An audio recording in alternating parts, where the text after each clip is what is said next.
गुरु महिमा अलेख शरण गुरु कृपा यूट्यूब चैनल तरफ नूतन वर्ष 2024 अगणित दर्शक मान को हार्दिक अभिनंदन जनाई आरंभ करने को जाउची जानुआरी मासर मासिक राशिफल।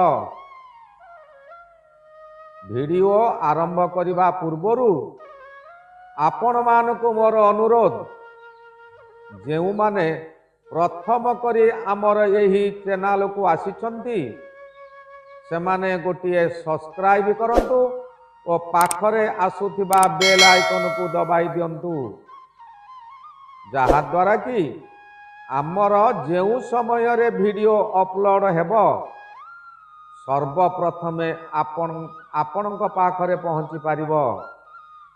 आमर यही चैनल रे दैनिक राशिफल शतकड़ा 100 को 100 ठीक दिया जाउअछि। मासिक राशिफल मध्य दिया जाउअछि।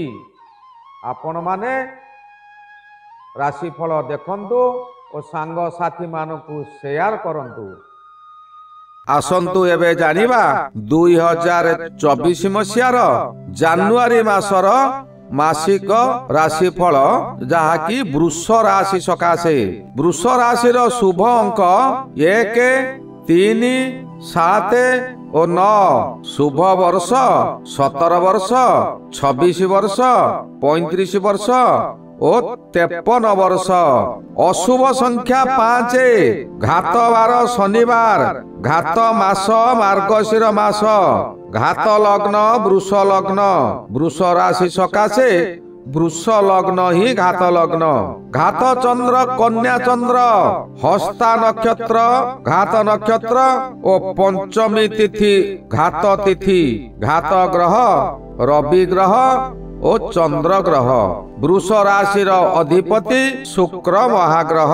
वृष राशि राशि चक्रर द्वितीय राशि। यही राशिर अधिपति शुक्र महाग्रह हेले चंद्र ग्रह यही राशि रे उच्च हुंती। यह एक स्त्री राशि।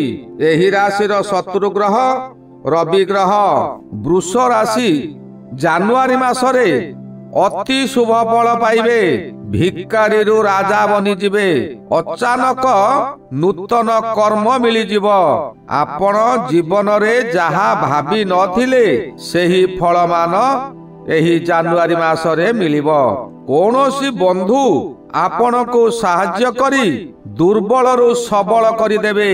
आपणकर मनोबल को दृढ़ कराइबे। पूर्वरु जदि कोनोसी समस्या रे छंदी होई व्यतिव्यस्त होइथिले तहिरु मुक्तिर बाट मिली जीवो। एही समय रे जन्म मामु परी समस्तंकर प्रिय पात्र हेबे। विशेष कथा कोनोसी नारी आपण को विपद मोह को नै जाई पारंती। एणु नारी मानक ठारू सर्वदा दूरे रहिले आपणक विपद को टाली देई पारिबे। एही सुजोग नेई कोनोसी गुप्त शत्रु आपणकर मित्र साजी सर्वदा पाखे पाखे रहिबे और आपण को कुशिक्षा मान देई बहु स्थान को भ्रमण कराई खर्चांत कराइबे। शेष रे आपण को अपमान दिया कराई निजे आनंद उठाइबे। एही मासर द्वितीयार्ध रे प्रायतः वृष राशि व्यक्ति मानकर मन विचलित रहिबो। उच्च स्थान रु पतन जोग रहुची। कोनोसी कारण रु रक्तपात जोग रहिबो। परिवार मध्यरे स्त्रीकर शरीर असुस्थ हेबो। अत्यधिक खर्चर चाप बढ़ी जीवो। तथापि धैर्य हरा न होई साहसर सहित परिस्थिति मुकाबिला करिवे। पिला मानकर स्वास्थ्य उत्तम रहिबो। शिक्षार्थी माने उच्चरु उच्चतर शिक्षा लाभ करिवे। बहु प्रतिद्वंदी बाहरिवे किंतु काहारी को खातिर न करी नीरवरे निज काम निजे करि चालिबे। चाकरी आशायी व्यक्ति माने चाकरी सकाशे आप्राण चेष्टा करी मध्य शेष रे निराश हेबा को पड़िबो।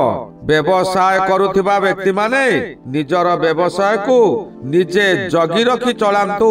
नचेत कर्मचारी मानक द्वारा ଆପଣଙ୍କର ବ୍ୟବସାୟ ଚୋରି ହୋଇପାରେ।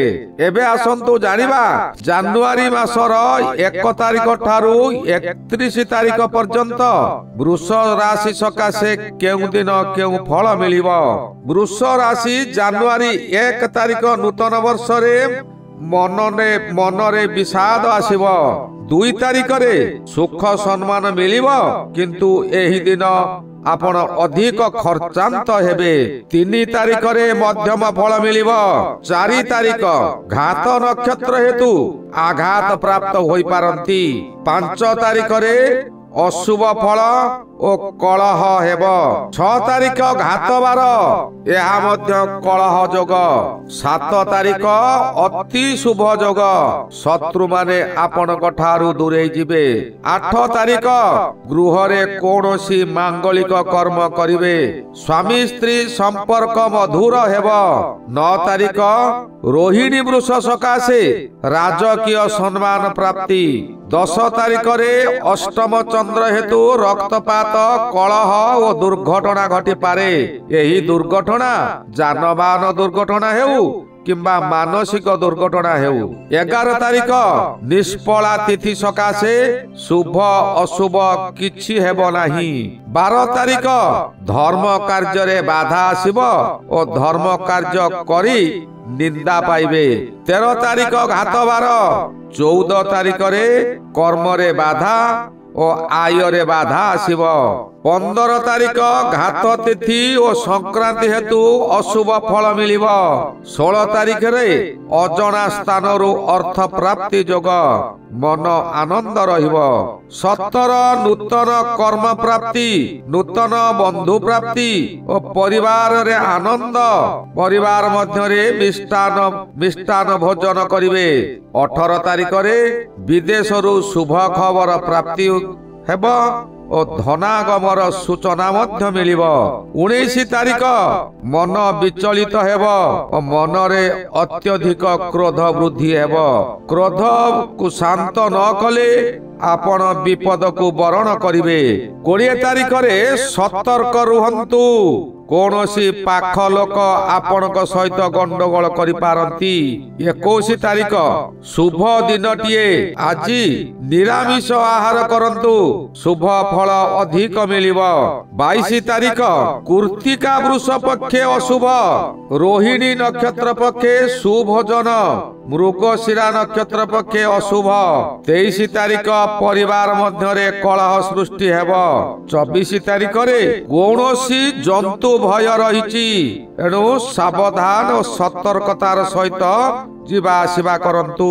25 ତାରିଖ ଅତି ଶୁଭ ଫଳ ଓ ଏହି ଦିନ ଗୁରୁ ପୂର୍ଣ୍ଣିମା ହେତୁ ବିଦ୍ୟାର୍ଥୀ ମାନେ ବିଶେଷ ପୂଜା ପାଠ କରନ୍ତୁ। 26 ତାରିଖ ସାଧାରଣତନ୍ତ୍ର ଦିବସ, ଆପଣଙ୍କର ଆନନ୍ଦ ଉଲ୍ଲାସରେ ଦିନଟି କଟିବ। 27 ତାରିଖ ଘାତ ବାର, ଅଶୁଭ ଓ ଶୁଭ ମଧ୍ୟରେ ଅଶୁଭ ପ୍ରବେଶ କରିବ। ଘାତ ବାର ଅଶୁଭ, କିନ୍ତୁ ଶୁଭ ଥାଇ ମଧ୍ୟ ଅତ୍ୟଧିକ ଅଶୁଭ ହେବ। 28 ତାରିଖରେ ମାତୃ ପୀଡା ହେବ ଓ ମାତୃ ବିରୋଧ ଦେଖାଦେବ। 29 ତାରିଖ ପରିବାର ମଧ୍ୟରେ ଶରୀର ପୀଡା ଓ ନିଜର ଚକ୍ଷୁ ପୀଡା ହୋଇପାରେ। 30 ତାରିଖ ଆପଣଙ୍କର ଶରୀର ବହୁ ମାନ୍ଦା ରହିବ। 31 ତାରିଖ ଅତି ଶୁଭ, ଆପଣଙ୍କର ମନ ଉଚ୍ଚାଟନ ହେବ, ପ୍ରତ୍ୟେକ କାର୍ଯ୍ୟରେ ଆପଣ ଆଗେଇ ଯିବେ। ଏହି ଗଲା ବୃଷ ରାଶିର ଜାନୁଆରୀ ମାସର ମାସିକ ଫଳାଫଳ। ଏହାର ପରବର୍ତ୍ତୀ ଭିଡିଓ ଜାନୁଆରୀ ମାସର ମିଥୁନ ରାଶିର ମାସିକ ରାଶି ଫଳ ବିଷୟରେ କୁହାଯିବ। ସେ ପର୍ଯ୍ୟନ୍ତ ଆପଣଙ୍କ ନିକଟରୁ ମୁଁ ବିଦାୟ ନେଉଛି। ଶ୍ରୀ ଗୁରୁ ମହିମା ଅଲେଖ ଶରଣ।